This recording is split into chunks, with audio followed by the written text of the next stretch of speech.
এক দফা এক দাবি স্লোগানে মুখর রাজপথ।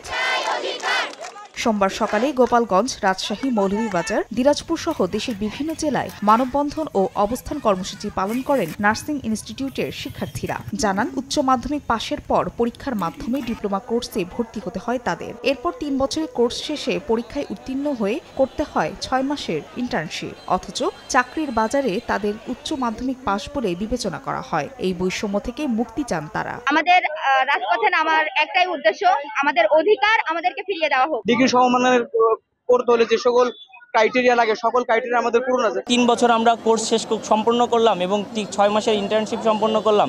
এরপরেও আমরা দেখা যাচ্ছে যে এইচএসসি সমমান আমাদেরকে দেওয়া হয়েছে, মানে এইটা সম্পূর্ণ অযৌক্তিক। দাবি আদায় না হওয়া পর্যন্ত আন্দোলন চালিয়ে যাবার ঘোষণা দেন শিক্ষার্থীরা। আমরা বিএসসি, মিডওয়াইফারি, এমনকি ডিপ্লোমা সবাই একই, আমাদের একটাই জিনিস, আমরা সবাই নার্স। আমাদের মধ্যে কেন আমরা ৩.৫ বছর পড়েছি, তারপর যদি না পাই তাহলে কেমন হলো? এ তো বিচার হলো না। আর যদি আমাদের এই দাবি না মানা হয় আমরা আন্দোলন চালিয়ে যাব। বাংলাদেশ ডিপ্লোমা স্টুডেন্ট নার্সেস ইউনিয়নের ডাকে চলে এই কর্মসূচি।